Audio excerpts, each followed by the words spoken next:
Hello, I'm Michael Lenox. I'm a professor at the University of Virginia, and I'm also the author of Strategy in the Digital Age, Mastering Digital Transformation, where I talk about all the evolving technologies around AI and digital technology more broadly and how it's impacting business. And what's the best advice you've ever gotten, Mike? The best advice ever. Well, I can think of a funny one that I got, which is if you're ever offered a breath mint, you should definitely take it. I love that. Well, you know what? Even though we're digital, I've always got my Mentos close by There you because you go. never know, right? Hopefully, you can't spell my coffee breath, can you, Mike? No, no, no, not over the internet. We haven't figured that out yet digitally, how to do that. Yeah, no scratch and sniff or anything like that. So Yeah, yeah, that's exactly. funny advice, but I think that's good advice, right? Even today when we're all digital and doing all this stuff, right? If somebody offers you something, there's probably a reason for that, right? Exactly, exactly.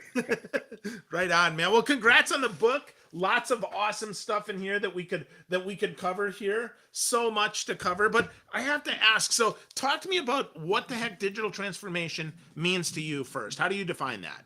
Yeah, well, I think the main premise of the book, where I see a lot of maybe misuses of digital transformation, is I think people think of it just merely as something your IT group does, and get your data in order. Maybe we move to the cloud and the like, and all those can be important parts of a digital transformation.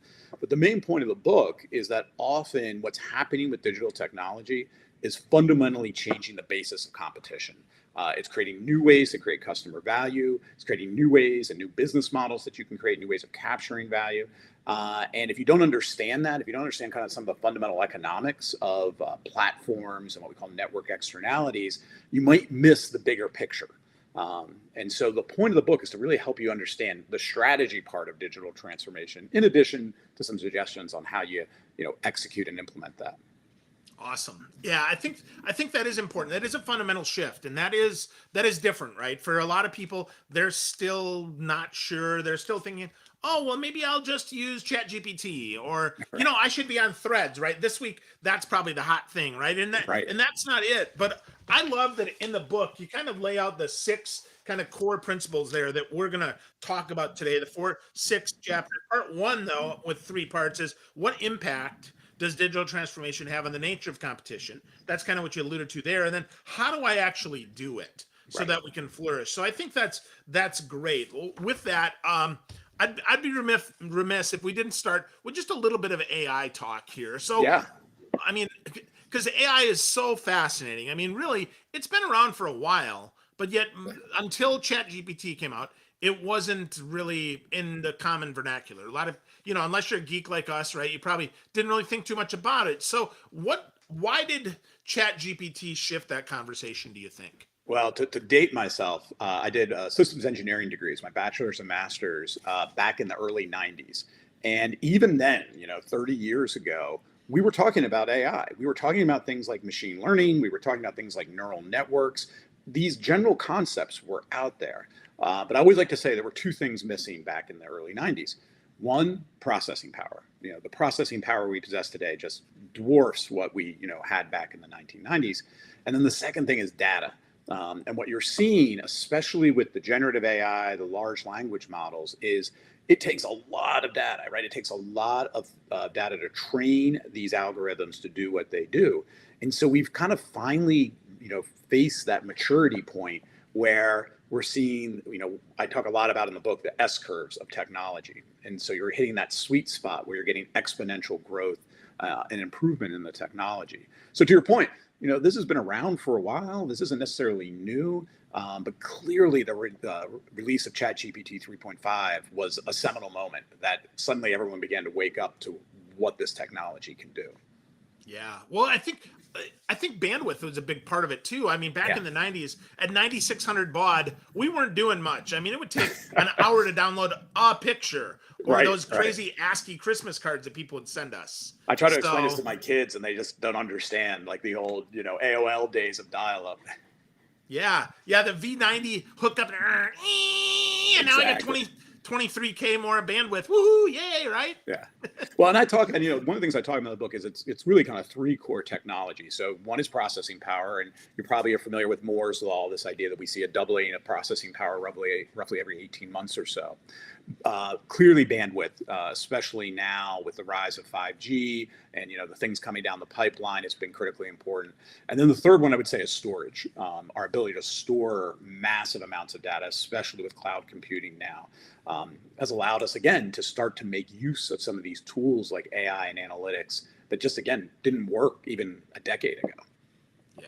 Yeah, it's super incredible to see. I've been, I've worked in tech for a long time, and now on the sales side of that, and it's so interesting to watch how things have transformed there. So let's talk about that first part there. What impact does it have? So let's talk first about those platforms, Mike, Yeah. and what platforms are important now, and what do we need to think about? Yeah, I think, at the core of the issue around platforms is a economist term we use called network externalities. And the idea very simply is that the value of a good or service increases as more people use it. So my favorite classic example is the telephone, right? What's the advantage of being the first person to own a telephone, right? Not much. There's literally no one to call. But as more people adopt telephones, the more valuable it becomes. Think about now Facebook or social media. The more people who sign on to a platform, the more valuable it becomes. And so in a platform age, we're seeing more and more of these types of network externality plays. Think of Uber or Airbnb. You're trying to match suppliers and buyers. So you need both a robust supplier network and a robust buyer network to make them work. But if you can get them off the ground and be successful, it's very hard for competitors then to kind of move into that platform space. And so again, when you think about what digital is doing in some of these sectors, in the extreme form, it's creating winner-take-all markets where we see huge market power and market share by the big players. Of course, the big tech companies, Google and search, Meta in social media and the like, and that's just proliferating across a wide variety of industries. Absolutely is. So with that, let's talk just a smidge about Threads there, because I think they Yeah, had an advantage that's yeah, really interesting, right? They had 2 billion people that could then sprinkle down into 100 million active users in 7 days. I mean, yeah. that's a big advantage that you and I don't have, right? I don't have a network of 2 billion users to then siphon into 100 million. Do you think do you think that's the only reason that they got ahead, or do you think that it was because we're kind of sick of Musk and don't want to play with Twitter, or Uh, both? Maybe a little bit of both. I mean, I think what's interesting about social media in particular is the same dynamics that create those increasing returns and get people to all want to join the same platform can start to unravel very quickly when kind of public sentiment changes. So you take Facebook. I don't know if there's many people under the age of 25 who use Facebook at this point, and the rise of TikTok as a result. So I think what Threads was able to do is, to your point, see some problems with Twitter and some concerns people were having with Twitter. And then second, just leverage this massive social network they already have through Facebook and Instagram and the like, and basically instantly make it easy for people to sign up. Still remains to be seen. I'm probably optimistic that Twitter is so ingrained in so many parts of our society that it's going to be hard to dislodge. But we'll see a lot over the next 6 months or so on that. Yeah, definitely. I mean, a week is absolutely too soon to tell, but it's interesting to me because I am seeing I saw about 25% of my network on come to Threads, like just numerically, which Just is super immediately, yeah, interesting. Yeah, yeah. almost immediately. Now, and I purposely did not follow all, so I wanted to see what would happen there because that was one of the default settings, and that just would basically duplicate my Instagram. And I'm not looking for duplication. I'm hoping for a new purpose. And that's what I don't necessarily see in Threads yet, is I don't see that new purpose, that new reason. I mean, the network externalities certainly are there. I mean, I'm seeing, more and more people join every day, but I'm not seeing necessarily a new use case for that. Are you optimistic that there is a new use case, or do you think this is just kind of a me too, like Google maybe did with Google Plus? Right, and if that's the case here, that's not a very successful, No. effort there. But no, but I think it highlights again the challenges of overcoming these inherent advantages once you build the network. Right, imagine if Threads didn't have the advantage of Instagram attached to it. Now you're like trying to rebuild a social network from scratch, and all those people you've gotten to sign on to your Twitter account or you've signed on to their Twitter account. suddenly, you've got to build that up from scratch. And so really, really hard to do. So in some ways, I think Threads almost proves the point that unless you have some inherent base of users to leverage, it's going to be very hard to supplant there. But I think you hit upon like a really critical piece here is that when it comes to new technologies, it has to create value in some new way, or it's very hard to get users to convert to the new thing. It's got to have some value proposition that differentiates itself from the what already exists. Yeah. Yeah. I mean, Blue Sky came along, and I would argue Blue Sky's already dead now that it's not there. I mean, Blue Sky is almost the plurk to Twitter as Threads is to Blue Sky, right? I mean, that plurk didn't go anywhere. I think they ended up with 800,000 users. Maybe it was a million. I can't remember. But, Blue Sky is like, I mean, because I've got an account and I'm looking at it, I'm like, well, that's useless. I mean, nobody's there. There's nothing to talk about. And so, so that's give you another classic example where these, tell you how these things persist. As much as Apple has had incredible success, especially in the kind of iPod and iPhone era, they still are a very small portion of the laptop and desktop market, right? So Apple, I think, is still, single digits. And who dominates? Good old Microsoft, right? Bill Gates once famously said, it's like printing money when you control the dominant operating system. And they still do. Now, they botched it when it came to mobile. And you had kind of a resetting of the competitive environment there. But that platform of desktop and laptops, that's still dominated by Microsoft all these years later. And there's any number of people who complain about Microsoft, right? And whether they're as good as Apple and the Macintosh and the like, but it doesn't matter. They're still dominant. Yeah. Yeah, that's interesting, right? That network pressure event, I think that's difficult too. I mean, I can help my mom on her PC because I only charged her, she only paid $500 for it as opposed to, my Mac, which is a couple grand usually. Yeah. Yeah. Makes it harder to support.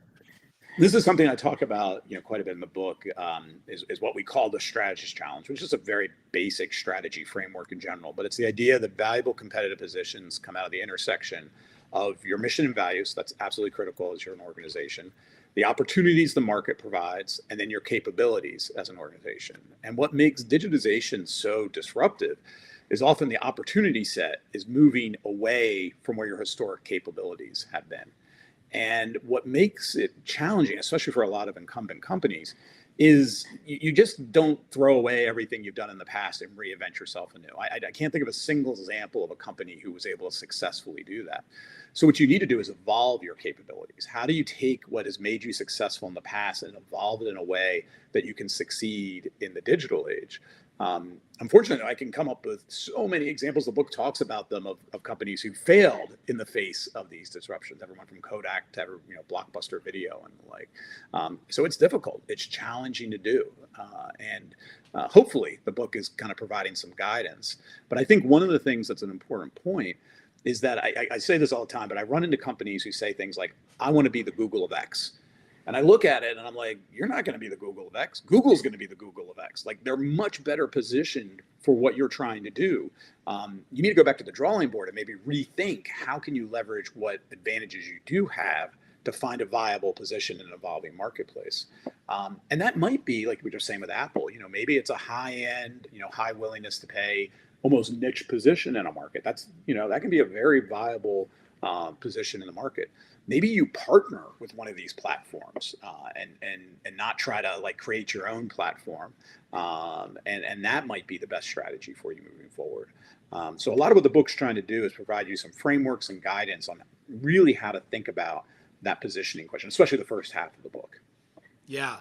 Well, that was one of the things I enjoyed the most is every chapter's got a framework, which helps make that really digestible. And really, even if you don't read the book, and I'm using air quotes here, and you just look through it, the frameworks are there to help you. And then you can go back and, okay, now how do I put that into play? I mean, I think it's almost Instagram light here for the book, which I really like and really appreciate. I think a lot of people will if they pick up a copy of the book. So nice work on that. Yeah, thank you. No, I definitely wanted to have those worksheets in there to provide kind of a template and, like you said, summarize some of the things that are discussed in each chapter. Yeah.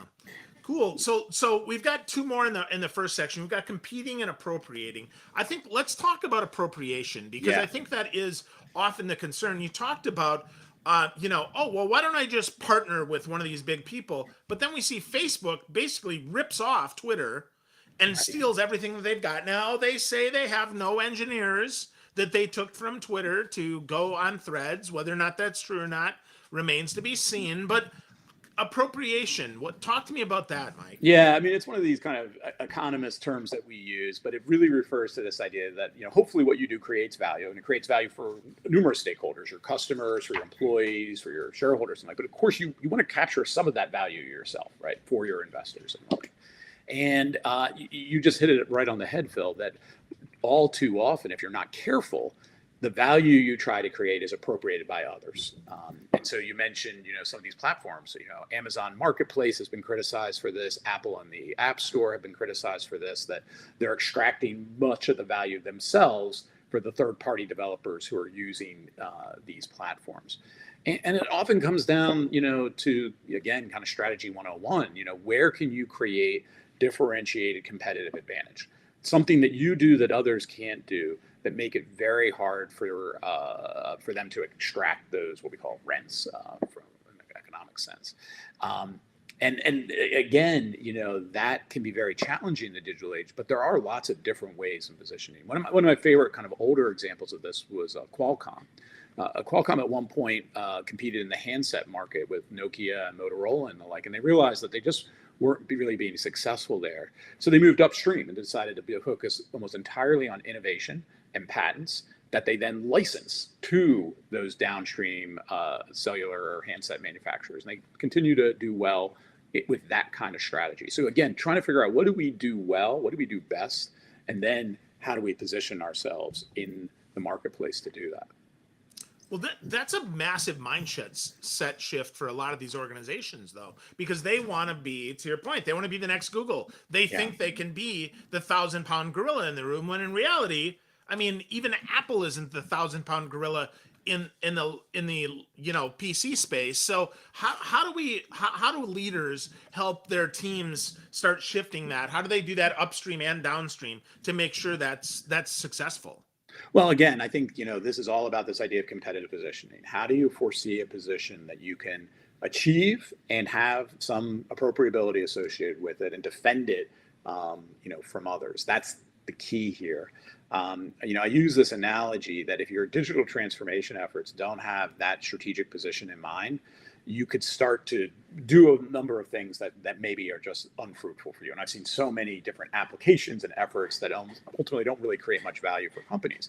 So I use the analogy of, improving the engines on the Titanic, right? Like if all you're doing is creating more efficient engines, you just hit the iceberg quicker or more efficiently. So knowing where to steer the ship is really critical. And then that should inform your digital applications and the efforts that you have. Too much money has been spent kind of chasing, cool things without really a sense of why this is valuable to you. And dare I say, I think we're going to be living through one right now, which is generative AI. I think generative AI is disruptive. I think it's going to have a wide impact across the economy. And I also think there's probably a lot of money being spent that's going to be poorly spent by companies chasing this who haven't really deeply thought through, well, wait a minute, what is this for? Is it something that can create value for us? Can we, is this just a necessity of doing business, or will this actually be a competitive advantage for us? That might be hard to achieve. And, maybe it's OpenAI who ends up winning here at the end of the day and extracting most of the value from generative AI. So you've just got to be really thoughtful about this and not just dive in with both feet without thinking through how this plays out. Yeah, well, and it makes me laugh because that's why I think the title strategy, not tactics, in the digital age is so important, right? I mean, because we strategy first, like, how am I going to use this? Why is this going to help me? What's going to do with that? So I think that's super important point. I just want to double tap on that. Well, and I just want to say, there is this kind of rhetoric sometimes, especially out of Silicon Valley, that you hear of like, well, we don't need strategy, move fast and break things. And, strategy is for old, slow, players. But I think it's a misunderstanding of what strategy is. Strategy, in my mind, is dynamic. It is not something you kind of set and then it's set in stone and off you go executing on that strategy. Strategy should be constantly tested and stress tested and fail fast and all those wonderful buzzwords, because it's important to have a direction, but you also need to test whether those assumptions still hold true and whether you need to pivot in a new direction here. But without that direction, then you get things like the dot-com boom, right? Where you had companies, touting their eyeballs, but without ever thinking through the appropriability question. The e-commerce at the end of the day is a great boon for consumers. It's actually lousy for business because it actually lowers barriers to entry, gives bargaining power to buyers. It makes it a much more, vigorously competitive marketplace for companies there. If you look at an Amazon, what I think Amazon figured out fairly early, to their credit, was you don't make money selling books online. What you do figure out is the logistics, right? They figured out the back end logistics that their massive warehousing and things that they've done. That's how they've gotten success. They're just able to get you that product cheaper than anybody else can. But the platform, the e-commerce part of it, just the pure kind of selling online, that's hard to make money at. Yeah, definitely. Definitely, yeah. And Amazon continues to do that by buying, medical and other things that they route through that distribution center in new ways, which is super fascinating to watch. Well, and this is something I talk about in the book that I do think is kind of scary in the digital age, is the primacy of data, right? Data is the new oil, as others have said, and it fuels our algorithms, it fuels our AI. And so what you're seeing, especially the big tech companies who have so much personal data on each of us, is that they're diversifying. They're moving into healthcare, they're moving into education, they're moving into finance, Apple Pay, and the like. And there likely are some boundaries to this, but there's a lot of industries that they could go in with the vast amounts of data that they have on each of us, which makes it just that much more competitive and hard for those who maybe already existing in those businesses to continue to thrive. Yeah, absolutely. Absolutely, especially if they've only had one stream before and you're competing against 100. It's it's the Ghostbusters thing there. You cross streams and bang, now we're smacked together, and holy cow, that's power. There you go. There you go. Cool. So let's jump into the second half. You're leading policy and transforming. You talked a little bit there about policy thinking, but let's talk a little bit about the importance of policy, because I think many of these organizations that are hopefully thinking more strategically because they read your book, right? They're doing that sort of stuff. They're putting policies down, but they're not quite sure what the boundaries are. So talk to me about policy, Mike. Yeah, I mean, I think the main message is twofold. One, you need to be intentional about this. You can't put your head in the sand and ignore the vast societal impacts that digital is having. Everything from digital privacy or data privacy to cybersecurity to the negative impacts of, let's say, social media and the like, deep fakes and the like. These problems are out there. And what you typically see with technology is the policy environment, evolves along with the technology. Dare I say it, often lags and is not going to be the leader here. And you just have to understand that as an organization and as a business, and be very intentional about, one, what are your values? What do you believe in as an organization? And then two, how are you going to respond to these various concerns that are out there? So there's, again, at the end of the chapter, there's a whole, framework based on, stakeholder analysis. But just, let's be really explicit. Who's being impacted by the choices we're making? What is our approach? And do we feel this aligns with our organizational values? The hard part, and I'm the first to admit, I'm not the one to be able to tell you what is right or wrong here in the digital age. I just want you to be intentional about it. And that's my main message. But I see companies struggling. You look at Google/Alphabet and Microsoft with generative AI. You can almost see in their talking about this how much they're struggling about, man, this is a powerful technology that can go off the rails, but we got to keep advancing it. We got to keep pushing it forward. And that's just a fundamental tension that I don't think is easily resolved. Yeah, I agree. The values is so important. If you don't have values, it's easy to just fiddle around here and go nowhere and spin your wheels. If you have values, you can be more strategic. You can think stronger, which is so interesting because breaking things and going fast almost is antithetical to the need for values, isn't it? I don't know if I'd say it's antithetical. I think what it helps is maybe avoiding the slippery slope, right? hey, we're using a bunch of people's personal data already to customize products and provide value-added services. Maybe the customers love it, right? I love, maybe I love my Instagram feed or the recommended music on Spotify and the like. But then you keep pushing, right? And then what else can you do with this data? And what else can we do? The tech companies have spent, millions and millions of dollars hiring PhDs in psychology, not only to try to, basically understand your mental state, but actually influence it, right? The whole idea of nudges, right? Again, where do you feel comfortable and where do you not feel comfortable on that? I think the more you can force yourself to have those conversations and be explicit about it, the less you just kind of slide into things that at the end of the day you feel are, not very comfortable. Google, historically has had this, do no evil tagline that they've adopted. And I'm sure people will debate whether they have done evil or not. But in some ways, I like the general sentiment to just being kind of explicit. Like, let's be clear about what we're doing and try to understand where would we draw the line? And there always is a line. I think that's the part that I think business leaders need to recognize. Even the most, tech forward thinkers, I think, will recognize that there are some lines they feel like they shouldn't cross. Yeah, I hope so, right? I hope so. Hopefully we don't go all Ready Player One and people are just shooting each other up and it's all crazy news, right? Yeah, well, I talk about this in the book, and this is based on at least, leaders in AI who I really value their opinion. The Terminator scenario that a lot of the popular press likes to run with. That seems to me to be incredibly unlikely. This idea that AI will gain sentience and then decide to end the human race. I think the scarier proposition is that the AI is going to do exactly what we tell it. And that's scary because, we already see, like, do I want to create a generative AI chatbot that basically keeps you logged in, as many hours as possible so I can sell you advertising?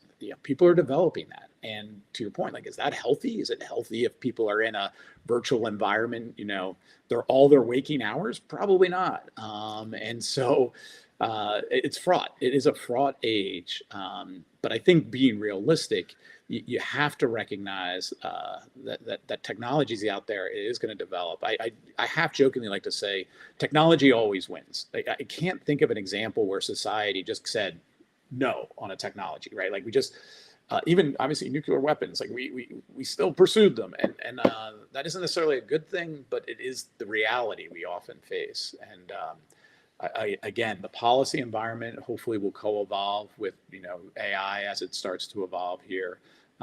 Maybe put some guardrails on it, but it's hard to see. And I think right now, especially, companies are ahead of it. And so if they're sitting back saying, I can do anything I want until the government tells me otherwise, well, that's probably not a robust way to approach this.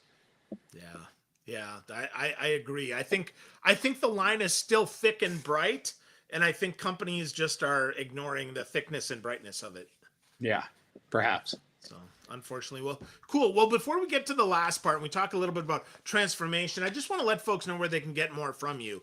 MichaelLenox.com is where you want to go. Learn more about strategy in the digital age, learn about mastering digital transformation, all the great stuff we talked about today and more. His new book is fantastic. It's about strategic thinking, not just a bunch of tactics that may or may not work. So get strategic, get a copy of the book. So Mike, let's talk about transformation. Yeah. Let's talk about the last piece here. How do we really embrace that so that we can actually do the change? Yeah, so I have the chapter before, right, is the one that's like all the dystopian, issues with technology and talks about that. So I wanted to end on a more positive note. But I actually believe that, this is a very powerful set of technologies that have evolved. And there's any number of places where this could be transformational for society. So pick your issue: healthcare, education. I do a lot of work on environmental issues and sustainability and decarbonization. There are some real uses of these technologies that are going to help us address some of these issues. So just to give you one maybe fairly narrow example, if we're going to try to decarbonize our energy generation, our electrical grid, and we're going to probably adopt wider and wider usage of renewables, To make that work requires likely what we call a distributed grid. And the idea here is rather than have a bunch of coal-fired power plants, we're now going to have millions of point sources of electricity. Solar panels on people's homes and commercial businesses. You have batteries in people's garages now with electric vehicles. All of that tied into a massive network called our electrical grid that will need to be trading electrons, if you will, in real time and also pricing them as you exchange them. That's a problem that is not solved by like people sitting at a spreadsheet. Like this is an AI problem, and there's a whole number of companies that have arisen who are trying to solve that problem using a combination of Internet of Things, bandwidth with cloud storage, and then ultimately AI with the massive amounts of data to solve that problem. Again, healthcare, the ability to predict certain outcomes by leveraging large data sets, really promising here. The ability to augment doctors and their prescriptions and the like, again, can be really powerful with AI. So again, this idea that if we embrace the technology and really think about how it can be used for good, it can be transformational. Absolutely. Absolutely. Well, good stuff, Mike. If we're looking to get started on this, obviously pick up a copy of the book, but is there like a like a really fundamental, like one step that they can go so that we can get, just get started on the path? What would that be? Well, I'll highlight something that's actually in like chapter 5, which is the digital transformation stack, as I call it, to be, with the cool kids in the software development area. So the idea is very simply four levels of the stack. One is your digital infrastructure. You need to start to think about how you organize your data. This is everything from cloud computing to the use of sensors, Internet of Things, and the like. The next level is your data and analytics capabilities. So this is everything from creating dashboards and the like, maybe using Microsoft BI or other applications for organizing your data, and then all the way to more higher end uses of analytics like AI, machine learning, autonomy, and the like. The third level of the stack is really where it gets real, which is what I would call the application level. All right, how are you going to use your data and the analytics that you have to create valuable applications, either internally to the organization or externally for customers and the like. So maybe it's for sales and marketing, maybe it's for HR, maybe it's for a business unit. But what are those applications? And then, not surprisingly, at the top of the stack is your digital strategy. And this gets back to this point, like, where are you pointing the ship? Where are you trying to go? How are you positioning yourself in the market? And then that should inform, the build out of all the other pieces. And unfortunately, all too often, I see companies begin from the bottom going up rather than the top going down. And I really do believe you got to start with the strategy. Love that. Well, friends, start with the strategy. Pick up a copy of Strategy in the Digital Age. Go to michaellenox.com. Lenox is Lenox, and get to know Mike. Lots of great stuff today, Mike. Thank you so much for being so free and sharing it. Phil, thank you so much for having me on your show.